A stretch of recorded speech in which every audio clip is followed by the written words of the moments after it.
That number again, 800-570-0433. Arbo Vitae is proud to sponsor Fish Talk Radio. Check out the show on Facebook or visit the Fish Talk website at fishtalkradio.com.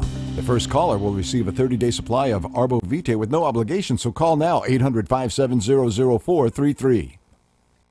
Hi everyone, I'm Jingles the Elf. Come on down to the Tri-City Shopping Center in Redlands this holiday season. Get your chocolates and other delights from C's Candies. You could even get some gourmet ice cream treats at La Michoacana. Moms and grandmas who visit the mall can kick off their elf shoes and relax while getting treated like royalty at Shiny Nails or Francis Nails, and then pampered at Texture Hair. The Tri-City Center is filled with retailers that care about you for the holidays. Shop at the Tri-City Center in Redlands and see why they call it the Mall with a Heart. You've tuned in to KCAA, the station that leaves no listener behind.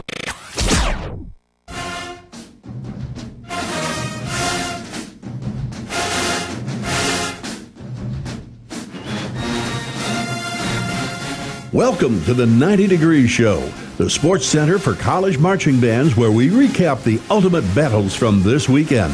And now, here's our host, the Phantom Podcaster himself, Joe Beard.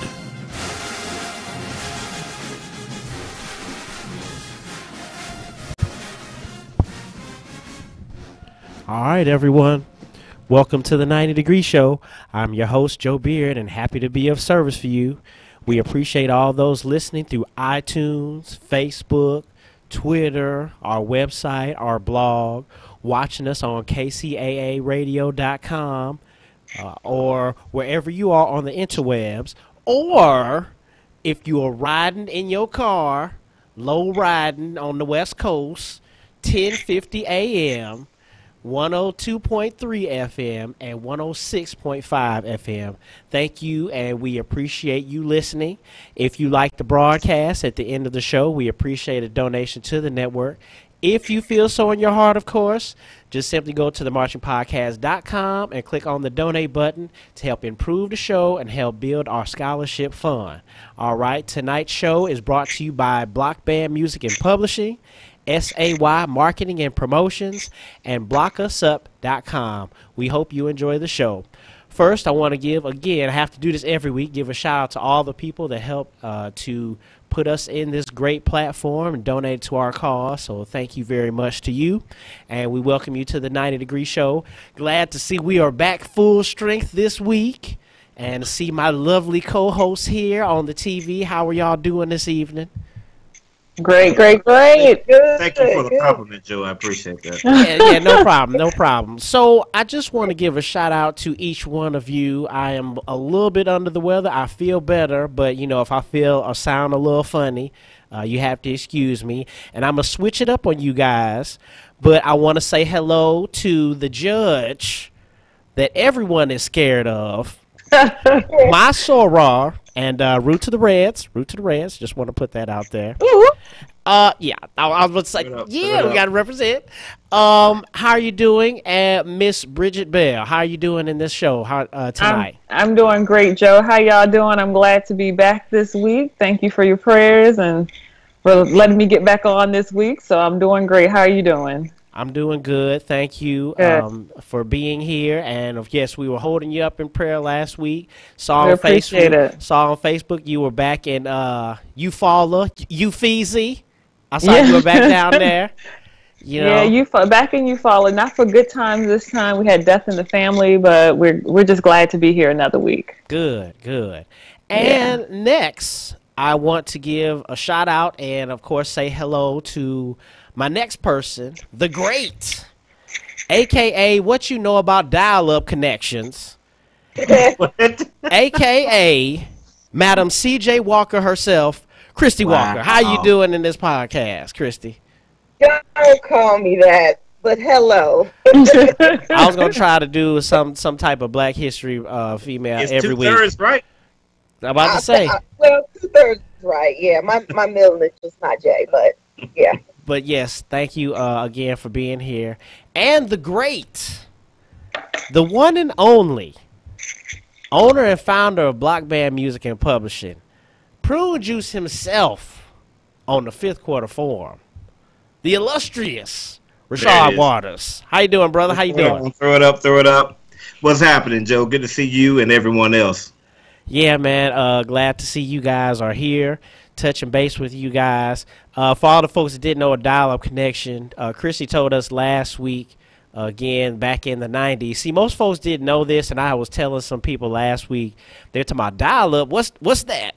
Dial-up connection. Oh, we're so old. So back in the day, we didn't know what dial-up. Yeah, they didn't know. You know, back in the day, I've had some other conversations where I was like, hey, you had to go to a certain building back on Jackson State's campus in the 90s if you wanted to check an email, if you had an email.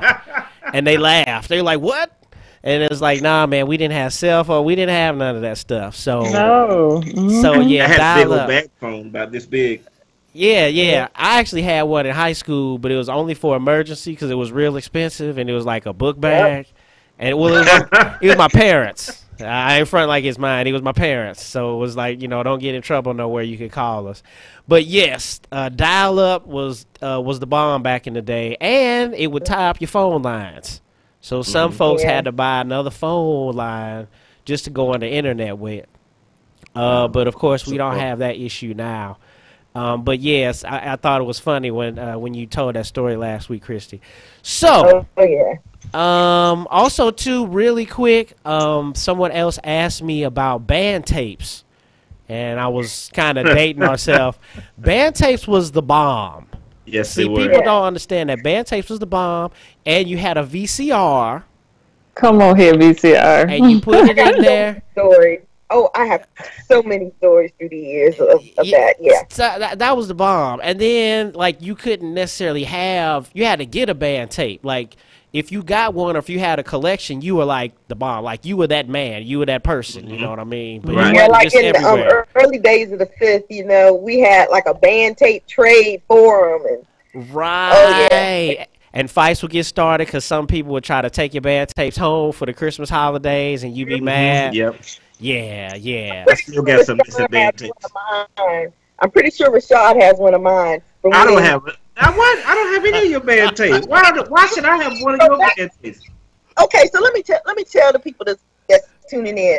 So Rashad and I go way back. Like, I met Rashad when he was still in undergrad or whatever. And remember, you came to the house and we were watching band tapes, and you were like, I gotta take this tape. And it was BET with the bands from '86. Oh, BET Bands '86. Because my dad had taped it back in the day, and you took that tape. See? Wait a second. Hang on. We're gonna see. Christy is big time mad. See? That's funny. That was serious. I got heated.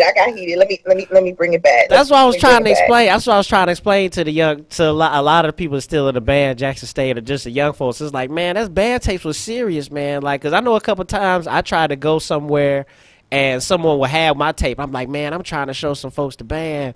You know what I'm saying? You got my tape, man. You need to bring it over. And he's like, all right, bro, I'm sorry, man. You know what I'm saying? I was telling somebody else about how on trips we used to watch band tapes on trips, and you know, like Martin, but nobody. I mean, there's no need anymore. Like, you can just watch it, you know, on your phone or on your hand. But I mean, nobody watches band tapes anymore. Yeah, like, yeah. On trips. I got this tape from 1997. I don't know whose tape this is. There it is, y'all. That's a good one. Hold it up closer. I gotta see what it says. Halftime highlights. Hold up. Halftime highlights. 1997-98. You know what? Who made that? That looks familiar, though. That actually looks familiar. Whoever it is, I got your tape. Well, and shout out to the people that made the tapes. Christy, I don't have none of your tapes, not that I know of. I mean, we've been on each other all this long, and you're going to wait till we get on national TV before you tell people that I owe you a tape?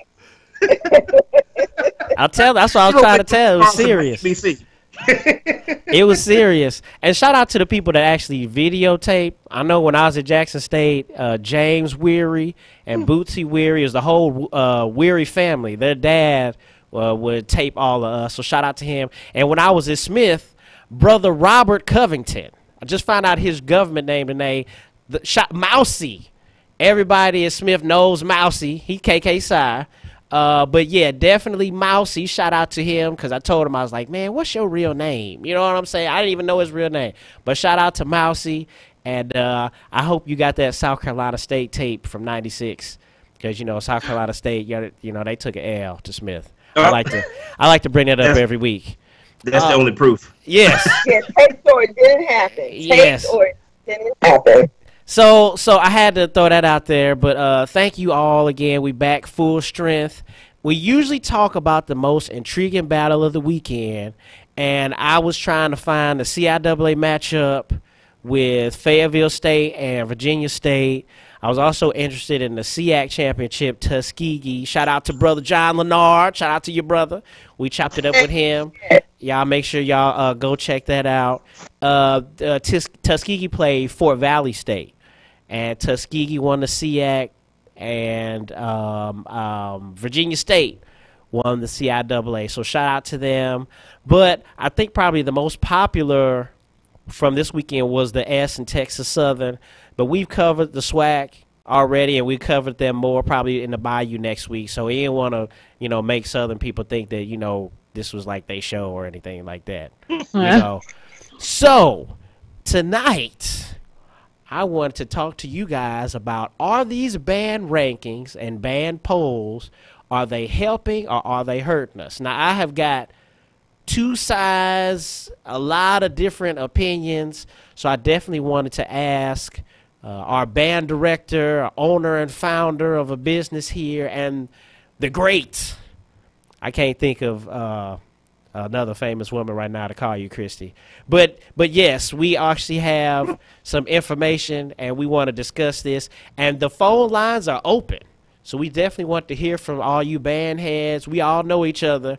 Also, real quick, one of the Rogers brothers liked our show, and then I found him on Facebook. And every time I find somebody new in bands, they got like 30 or 40 mutual friends. I was just like, dang, like we all know each other. So like you said, we got. You know what I'm saying? Right. So I want to talk to you guys about that. And then again, if you are listening or watching at home, 888-909-1050. Call us and give us your take about these band polls, because I see the positive and I see the negatives, but you know, I just want to put it out there because I think it's important for us to talk to. Lastly, before we go to our first break, I always try to bring attention to my T-shirt. This is the Sonic Boom Alumni Association T-shirt. This is an old one, but yeah, if you do not have an alumni association for your band, start one now. And get active with your alumni association, because that's also very, very important. We love our HBCUs, but we also got to make sure that when we graduate, we send our little $30 a year or however much it is. I don't even know how much it is for A&T. A&T probably like $500 a year, because y'all. No. It's 50. Okay, yeah, I'll just play it. But yeah, it's very, very important to be active in your organizations, even your Greek organizations. Shout out to Brush. I can see it on there. All right. Yeah, just make sure you're active. I just got active last week, so, you know, that's probably why I'm bringing it up.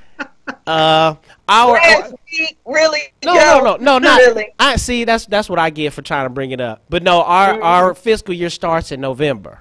So that's why, you know, we got to make sure that November. But, yeah, just very, very important to the cause, so we don't have to send our teams to go to University of Washington for like $600,000 to get slayed just because we need the money. Let's make sure we support our schools, support everything we have. But, yes, definitely. I don't know, Rashad talked about starting 100 for Hampton. And just very, very important type of stuff. We need to make sure we circle our dollars around.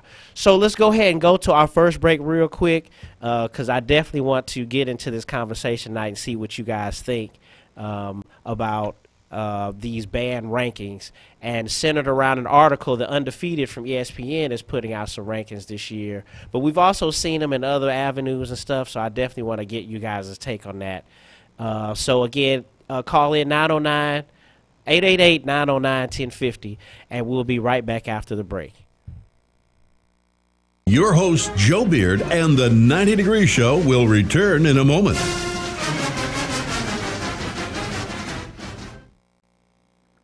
This is Gregory Drain, Director of Athletic Bands at Penn State University. former marching wildcat of Bethune-Cookman University.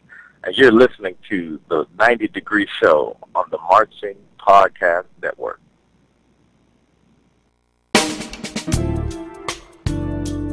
Band directors, have you ever found yourselves in this situation? Showtime is quickly approaching. Your budget is quickly disappearing. Your music choices are narrowing. The equipment condition is wearing and your stress level is mounting. Stop what you're doing and contact Block Band Music and find out how we've got you. Check www.blockbandmusic.com, providing music, equipment, gear, and accessories to show style, core style, and traditional bands worldwide.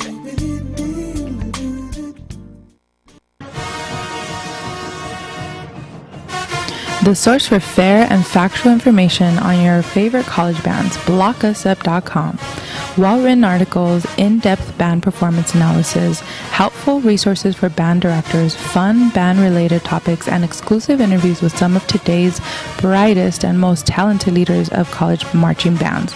Visit us at blockusup.com, the meeting place for band fans and band directors.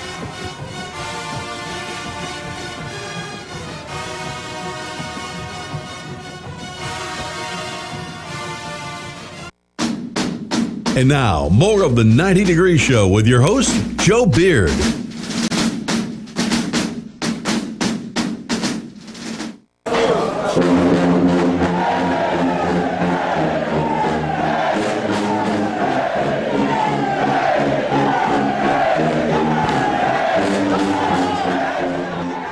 right, you guys, we're back. You're listening to Ball and Parlay, which is like Tuskegee's. That's everything for them. And I just say right quick, if you have not had the true HBCU experience, definitely a Tuskegee football game where the whole crowd starts singing that under that big shed. I didn't know what that was. I was like, why the band under that thing like that? And then, brother, so they can be heard. Oh, so they can what? So they can be heard. No, see, the shade of it all. The shade. No, the truth of it all. But go ahead. It's still not helpful. But go ahead. But yeah, Can't give you no more breaks. I said, like, what? I was like, what is that? And so, they had to break it down to me. But then someone sent me the video, and that's definitely a really cool experience. So, really cool. Tonight, I want to talk to you guys about band rankings and band polls. We have been exposed to them, I'm sure, all of our lives. But the one that made me like, what? Like that is the Undefeated. So, like, the Undefeated is like, I'm kind of careful about what I want to say Undefeated, but they are like enhancing the culture, if you will, of ESPN, or like the division of ESPN where they do a lot of in-depth conversations about minorities and African American community and blah, blah, blah, blah, blah. So they started doing HBCU coverage. And seems like a couple months ago, I reached out to the guy, Mark Spears, and I was like, hey, brother, how you doing? Marching Podcast, check us out. This is what we do. This is what we're about. And then months later, they started doing the bands. And now they have these rankings. So not saying that, they took, my information and ran with it. But, it just happened real fast. This stuff is happening real fast. Okay? Mm-hmm. So what's happening now is the Undefeated has a blog. I guess that's essentially what they are. And they're coming out with rankings this year. Okay? And the rankings will be from the bands that are from the SWAC and the MEAC. Next year, they're planning to do all of HBCUs. And they have put together a 9-person committee. And the committee judges and adjudicates the bands, and then at the end of like their timing, they say, okay, this was the band of the week, or this was the top band. And just like power rankings in sports, they have the schools. So today was supposed to be a new release of a new band. Currently, A&T they had as the #1 band, and previous to that, they had Bethune-Cookman as #1. But you guys can check out the Undefeated or Google Undefeated and bands. The title of the the article is "We Got the Beat," the HBCU band rankings undefeated style. So you guys make sure you guys check that out. I sent it to you guys. I want to get what you guys think about it, cause man, I'm like all over the place. Like 1 minute I'm one way, 1 minute I'm not. But I really want to hear what the experts have to say about this. So Rashad, I'll let you go first, man. How do you feel about this ranking system? And we'll get into polls in general, but I want to see what you thought about ESPN's the undefeated part. I just want to know why I didn't get the phone call to be on the group. That's what I want to know. I've been up here commenting on bands for years now. Let me go to here and say some stuff. But I think it's really cool. I like the idea that ESPN is taking the band culture in HBCU serious. I mean, that's a really good thing, because overall across the board, band sometimes is treated like, you're the band nerds or something, or, we all know that everybody goes to the concession stand during halftime. A lot of people just don't appreciate the bands across the board, but when it comes to the show style bands, it's just a completely different element. And I love the more exposure that we can get, that we can show people that this is what we have going on, and this is a serious, legitimate art form that entertains people and helps kids get into college and betters their lives. I'm all for it. I'm very excited about the fact that you have people doing these type of things, and the fact that they have actually gone out and asked for people who are currently band directors. I noticed that they have a wide experience of a wide range of experiences. Like, I noticed some of the band directors here have really only just recently started their college band programs, whereas other band directors have been around for quite a while. And then some other band directors were around for a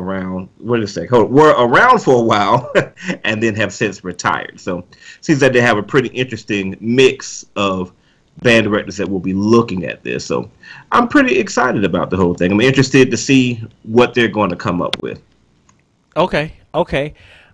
Man, see, I got something to say. Well, see, okay. All right, I'm going to let Christy and Bridget talk, because I know that the committee, that was like one of the questions I want to ask you about. There was one person on the committee, I was like, why is this person here? Or I didn't understand. They explained and they showed all the resume of all the other directors and whatnot. And then there's one particular person that does not have any HBCU experience, maybe. Or if they did, they didn't put it in the little bio that they have here. But I'll get into that. So, Bridget, what do you think about the Undefeated's blog here? Okay, so I'm taking a look at it. I'm kind of strolling through it now. One of the most challenging things to do at this level is to really judge a college band, a collegiate band. First, because most band directors don't really set themselves up for that at this level. If you think about marching bands at this level, it's kind of the highest level you can go for marching bands in our country. Collegiate bands, besides military bands, is the highest level of band. But for HBCUs in particular, there's so much variety in style, so many schools of thoughts on arranging, marching, so many different components that it makes it kind of challenging to really kind of lump everybody in a group. However, as I look through the group of people that they have actually kind of a part of their panel, I have the highest respects for many of them. Juliette Boykins is an outstanding band director. Her experience is primarily high school. She's, I guess, recent to Elizabeth City, but as a high school director, I've had the opportunity to judge her bands on several occasions, and they're an outstanding. They really were an outstanding program.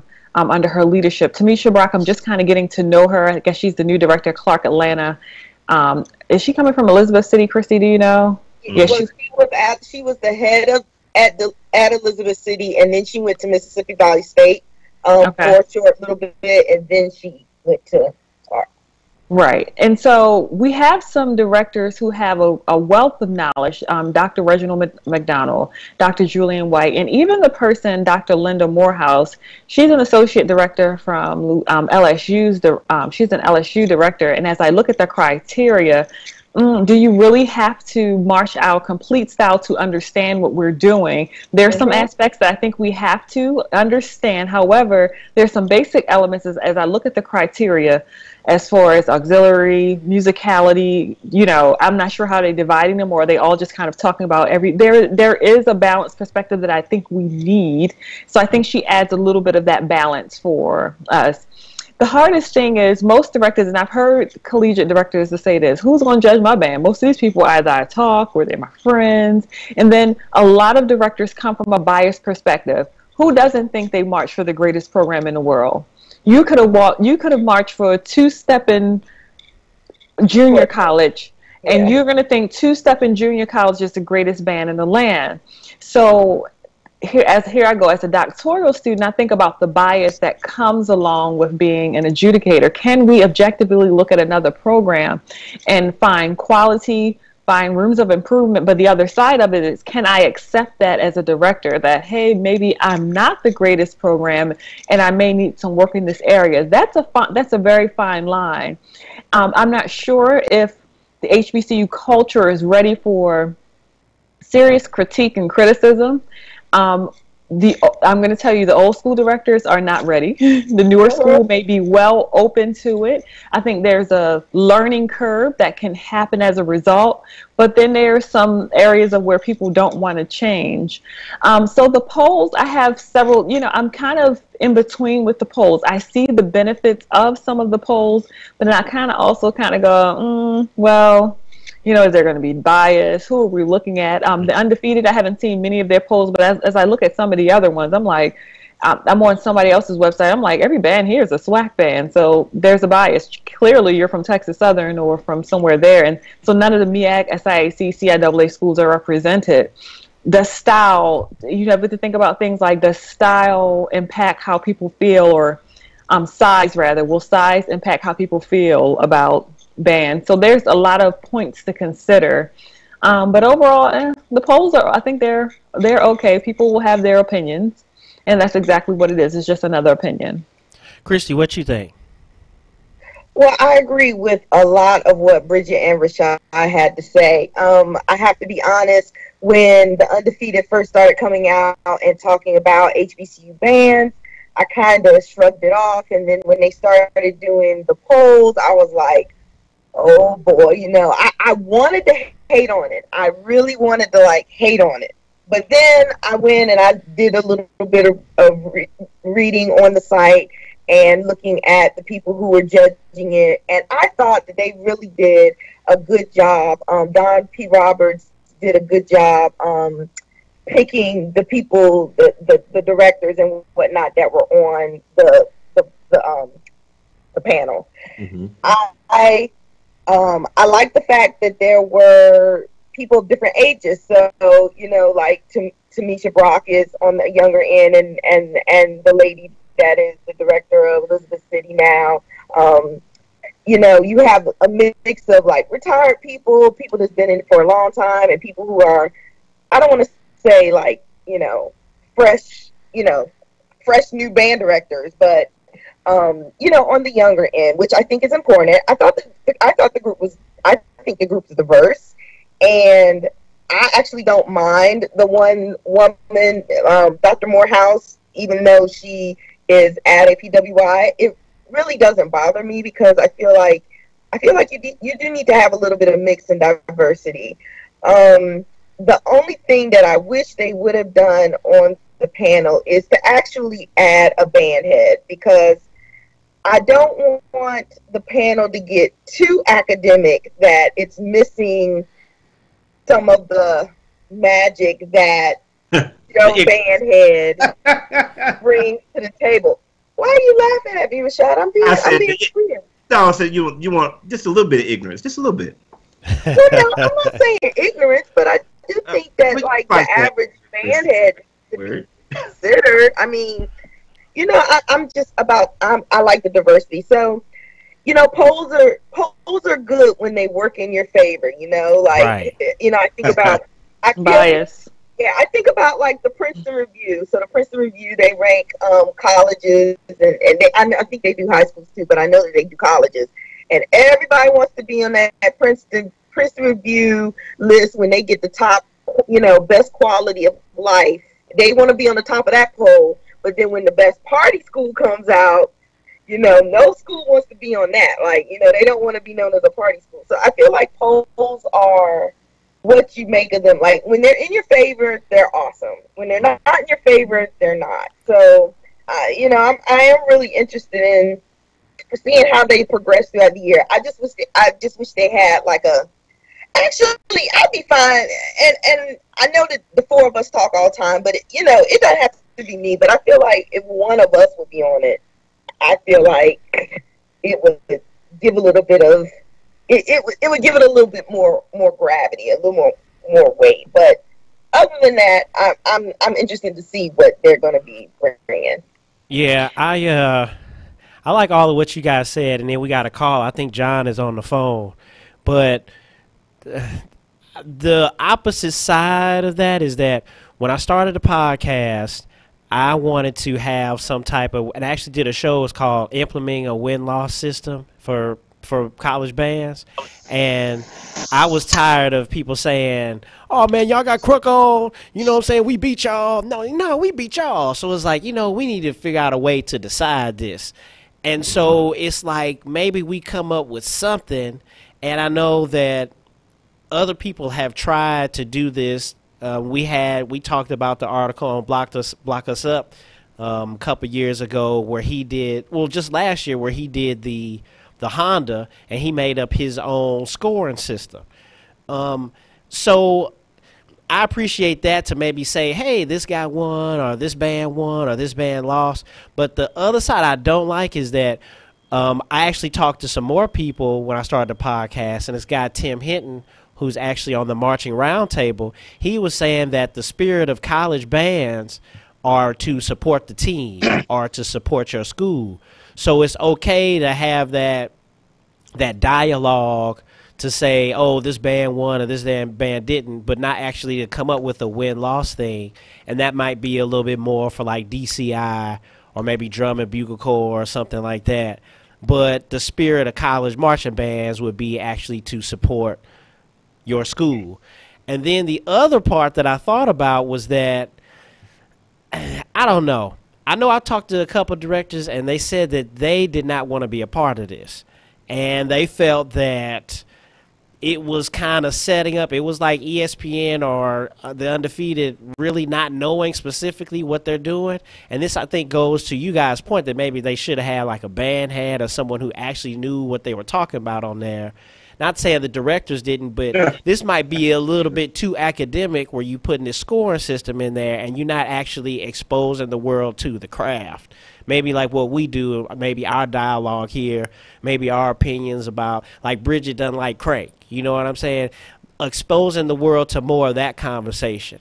And then it's like, okay, well, I understand that this is HBCU style, but then this opens the thing up to me again. Is this show style, or is this really the marching arts? Like, do HBCU bands fit into this mold where we're show style, but it's really a traditional marching style, where Ohio University also does the same thing maybe as Jackson State does? So how come maybe some of those bands aren't in there? Or maybe if you put Dr. Morehouse in there, how come you don't have another director in there? I feel like, I don't know. I'm excited to get the exposure for the schools, but something in me, I get in my gut, is like that they're trying to, I don't know. Like, it's not all that genuine as it comes across. That's kind of what I'm saying. Let me get to John real quick. Is John? John, what's up? What's going on, John? How you doing, man? I'm good, man. How y'all doing? Doing all right, man. Hey. It's the leader, head band director at Tuskegee. Right now, but yeah, my first Monday off, kind of. Oh, nice. Well, congratulations for winning the SIAC, and your band. Always love Tuskegee, love what you do. So what do you think about the band rankings or just band polls in general? Do you think that they're helping or hurting the craft? It's ironic. John Skipper, the president of ESPN, was literally in my office at May because he spoke at Tuskegee's graduation. And I don't know if y'all saw the video, but he wanted us to do this little thing with ball and parlay, so he was all excited. And he literally told me, he started talking about this undefeated thing and how they were going to rank the bands. And I really didn't, press him on it, to see specifically how they were going to set up the judging or the panel or whatever. So, I mean, I had no clue how they were going to do it. And I really honestly haven't followed it so much. I think I saw the first ranking. And I think like many of your points that you mentioned are all valid. In one sense, I think it's great because, it does recognize our craft or recognizes our culture as HBCU bands. I'm always one to kind of complain about the fact that, we don't have a BET like back when we were kids, when you could see every HBCU or at least be exposed to every HBCU, even if you're not going to just be in the band, but just to be exposed to these different HBCUs. I watched, every weekend. I had to go to an HBCU because of BET. We don't have that. So anything that we can get to expose, Black college culture to the country is great. On the other hand, it's I think like you've been talking about, well, what exactly are you looking for? What exactly is this panel looking for? What are they watching? What video are they watching? You obviously can't make it to all of the games. Are you watching halftime shows? Are you watching one specific halftime show? Are you watching this one time that this band cranked on this other band or this one great arrangement as opposed to, they play one great arrangement and the rest of the arrangements were like, So, I guess as a band director, you take it as a grain of salt. Me as a band director, I always would want my band to be in that conversation, but at the same time, I'm not going to lose sleep over it. You know what I'm saying? So I think it's a great incentive for the kids, to try to get there or try to be relevant on that list or whatever. But at the same time, like I said, I don't think any band directors are losing any sleep over it because it's really subjective on on the panel, and like you say, the panel seems diverse, but you could always have more diversity. It's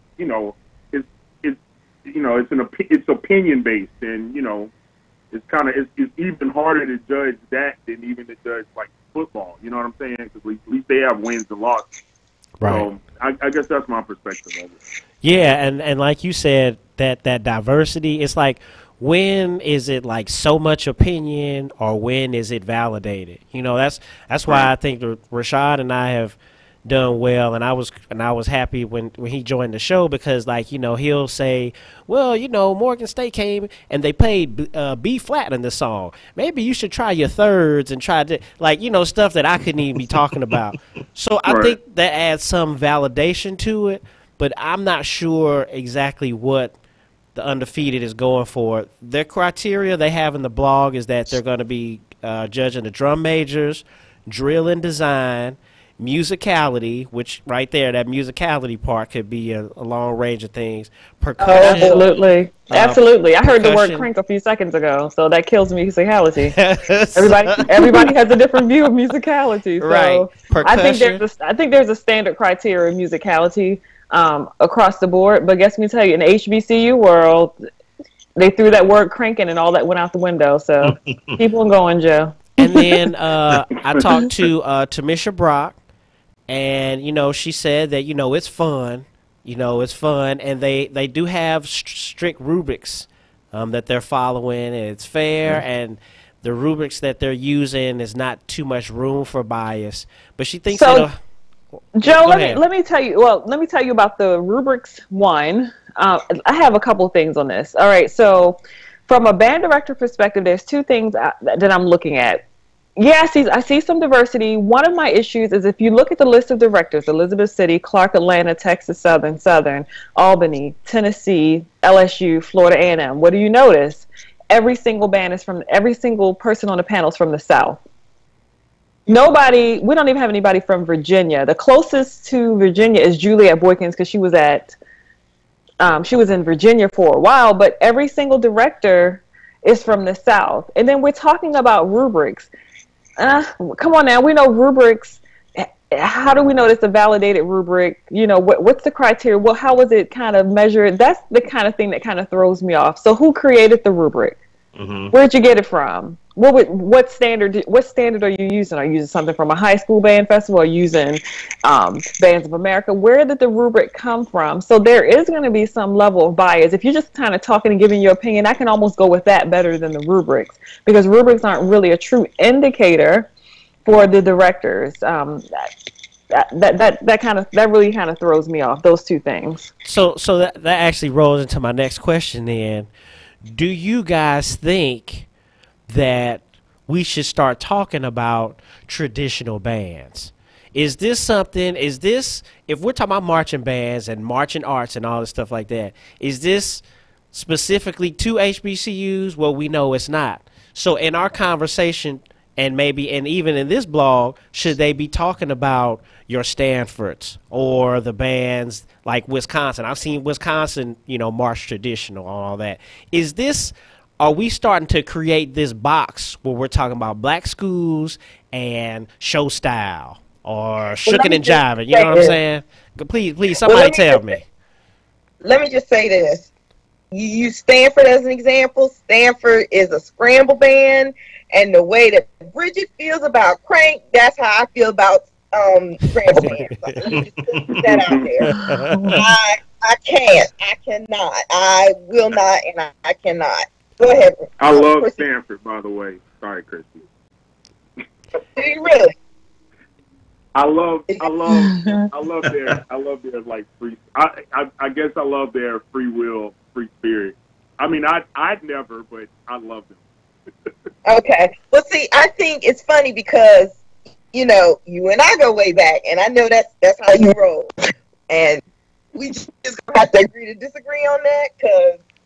Yeah, I don't think scramble bands are musical, but yeah. But anyway. Hey, Joe, I was going to say one more thing. There's this other thing. In the HBCU culture, we do not value anyone who has not proven themselves in the field. Mm-hmm. That's just the culture of HBCU. I'm not saying that I agree with it, but if your name isn't there, you haven't been in the field for some time, then everybody throws out your opinion. So you have to think about that's going to happen for several of the people on this panel. For example, Texas Southern, they got this whole thing with they got a new director coming. Everybody, who's this? What has he done? How has he ever been an HBCU director? That's the nature of the beast, especially that old school generation. If you haven't, quote, proven yourself in the field. So I have much respect for Juliet and Tamisha Brock. I have much respect for them. But to be honest, if they haven't, it's not viewed that they've proven themselves in the field, their opinions are not going to be really validated. I'm not saying I agree with that, but I'm just telling you that's the culture of the HBCU world.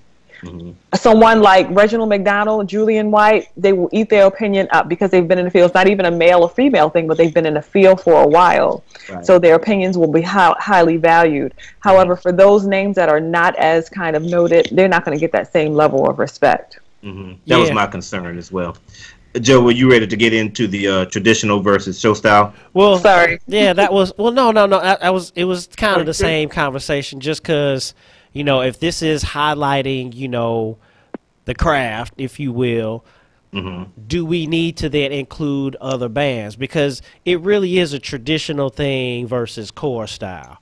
But what I'm worried about is that I'm looking at the clock. We got to go to our second break. What I'm worried about is that we're starting to put our bands, our HBCU bands, in a box.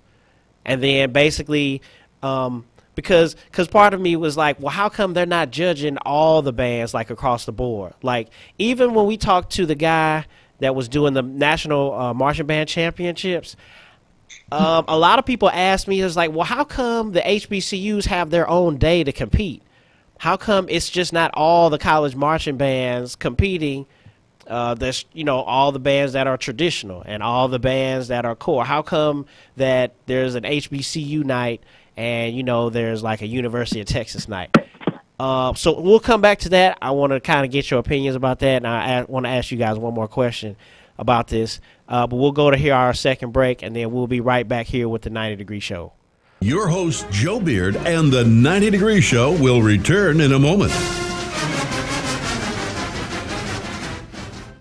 Hello, this is Christine Nayo-Katzman, CEO and publisher of Halftime Magazine, and you are listening to the 90 Degree Show here on the Marching Podcast Network.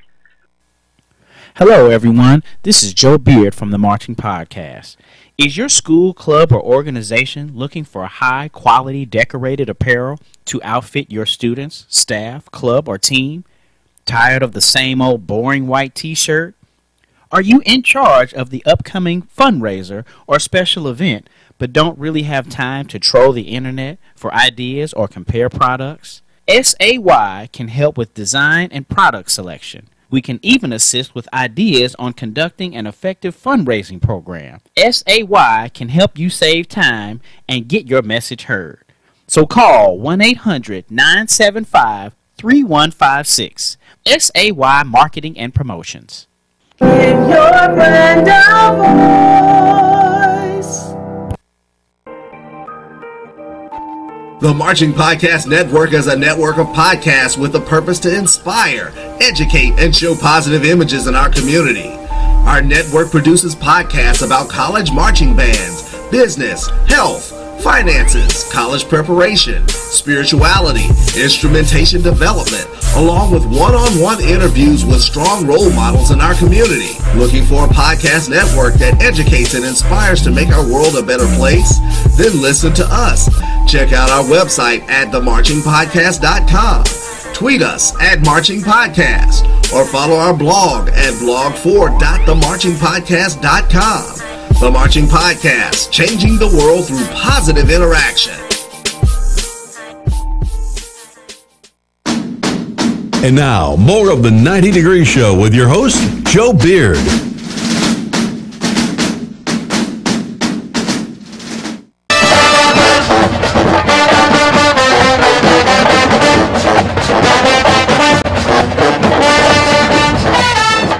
right, y'all, we're back. That is Virginia State University, the CIAA champions. So we had the SWAC, or the SIAC champions in the first, and now Virginia State. So congratulations to them. So yeah, just continuing the conversation. I think it's good you guys all highlighted the positives, but I don't know. I guess I'm still not sold on everything. One thing I did not like about the polls, just regular polls, like for instance the poll that HBCU Sports does, it definitely seemed a whole lot biased. They would post the video on their blog and they'd be like, hey, who do you think won the halftime? And then you basically can get on there 400 times and vote for your school. You know what I'm saying? Nobody wasn't really... Oh, go ahead, Christy. Let me just say that HBCU Sports, the person who runs that is Ken Rashad, who ran the SWAC page.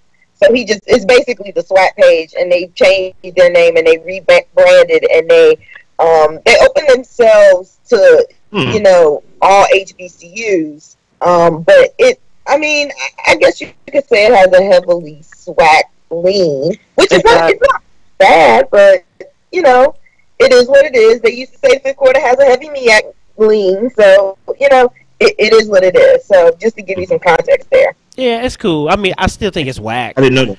You know what I'm saying? I still think it's where it's like you can be like, hey man, let's send out an email to the entire alumni association. Make sure you guys vote, and then like.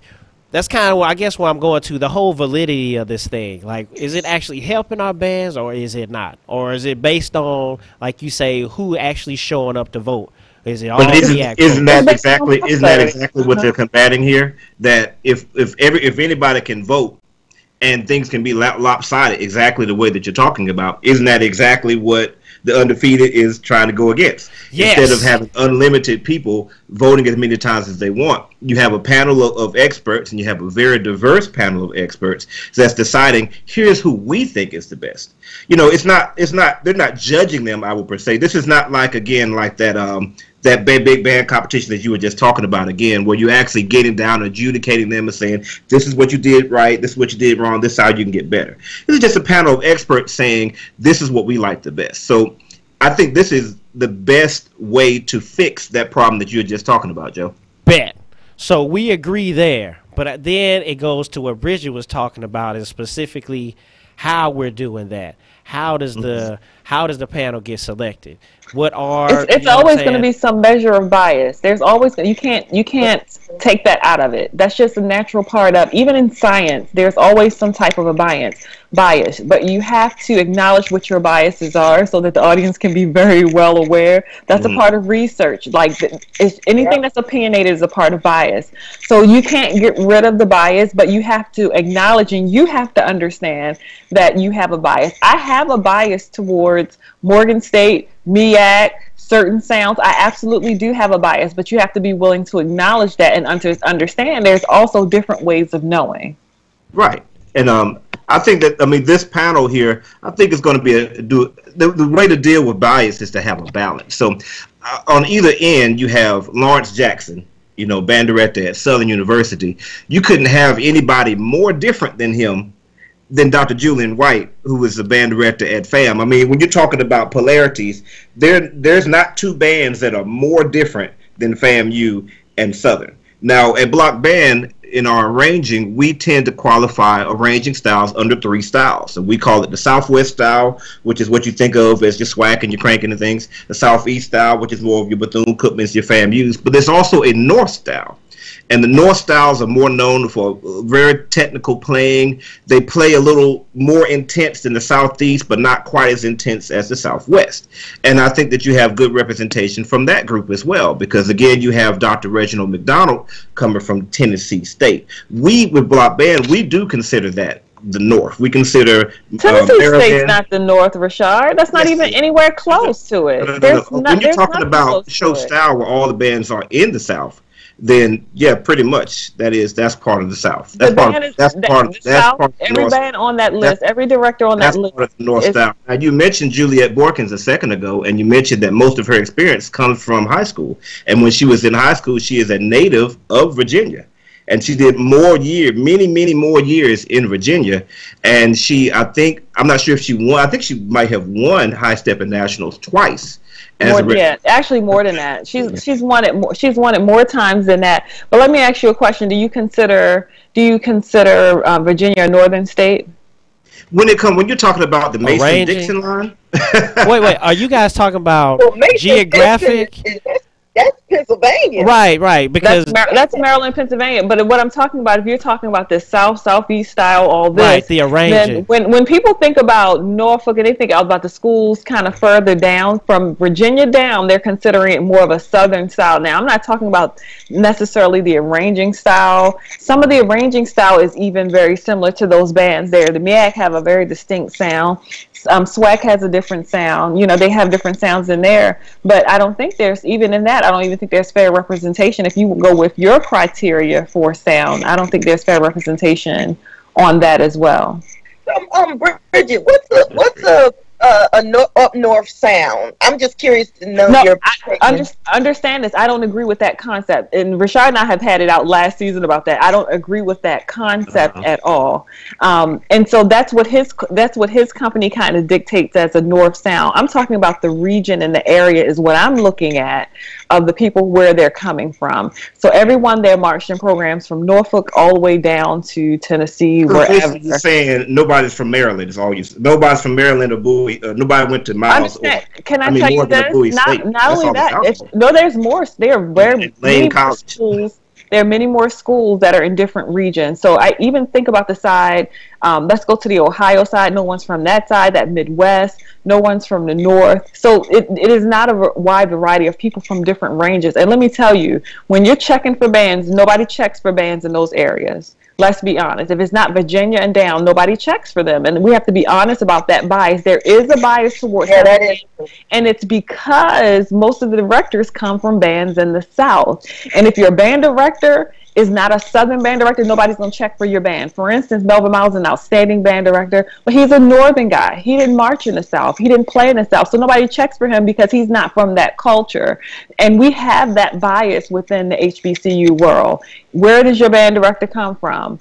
I don't care if they come from Southern, they come from FAMU, they come from certain places, and people are like, oh, okay. You know, there's a different level of respect and even camaraderie there. We have to own that. That is the truth. It comes from established programs. Well, hold on, y'all. I'm looking at the clock. And go ahead. We already almost out of time again. I guess we definitely need to continue. We need more time. I know we definitely can continue the conversation because I like where we're going, but it's kind of going back to what we talked about as far as the band being ambassador for the school. We definitely need to come up with more analytics because maybe there should be more of like a style interpretation that we're talking to. So I guess more, like Bridget said, science into this will probably make me feel better because maybe it's too much of a blanket and a lot of what we're talking about when we're just saying band rankings and all that. It was supposed to be a release today, but I didn't see it. But currently, A&T is like the #1 band. And you guys, if you're listening, go ahead and make sure you check out the Undefeateds, We Got the Beat, and going into the styles and rankings, and you can see the particular all of the people, the 9 people on the committee. Real quick, the Norfolk people would disagree with that. Real quick, I guess 10 seconds each for each one of y'all. Anything closing, Christy, in closing? Well, no, I think I enjoyed listening to Bridget and Rashad fuss at each other. So. Yeah, we'll continue. We have got to continue this conversation. Continue this conversation. So all you band hands, all the true fans out there, we're going to come up with a marching podcast after the show because we definitely need to come up with it. That's the end of our show. Check out the website and donate what's in your heart to themarchingpodcast.com. Like us on Facebook. Follow us on Twitter. Thanks to you for listening. And remember, the lectures you deliver may be very fine and true, but I'd rather get my lesson by observing what you do. See you next time. And that's it for the 90 Degree Show for this week. Tune in next week with Joe Beard, where the marching band battles continue. KCAA Loma Linda, 1050 AM, 106.5.